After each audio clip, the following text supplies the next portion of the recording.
Do they just run it back if next year if they bow out here in the first round, or will there be any kind of seismic changes here, Bill?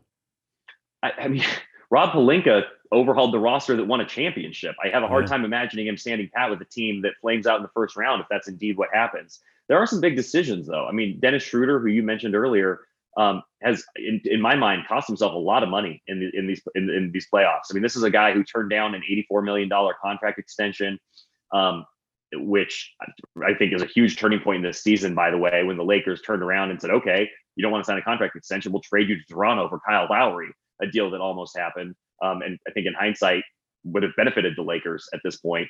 Um, you know, does Dennis Schroeder view himself differently? Does he come back to the bargaining table, or does he go somewhere else and try to find a 1 year deal to get himself where he wants to be? I'm not sure the Lakers view him as a $17 million player anymore. Yeah. So that's going to be a huge question. Montrezl Harrell has a player option.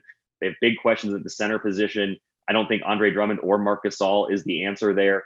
I think there's a lot of changes you would want to make to the roster, but you're also locked into a lot of these guys. Montrezl Harrell probably not going to opt out of $9 million. KCP is probably here to stay. And Alex Caruso, who's one of the best values in the NBA, is going to be an unrestricted free agent and highly sought after. So I think there's a lot of potential for this roster to change, but you do have the benefit of knowing that you have LeBron James and Anthony Davis locked in. And when they're healthy, that is enough to at least contend.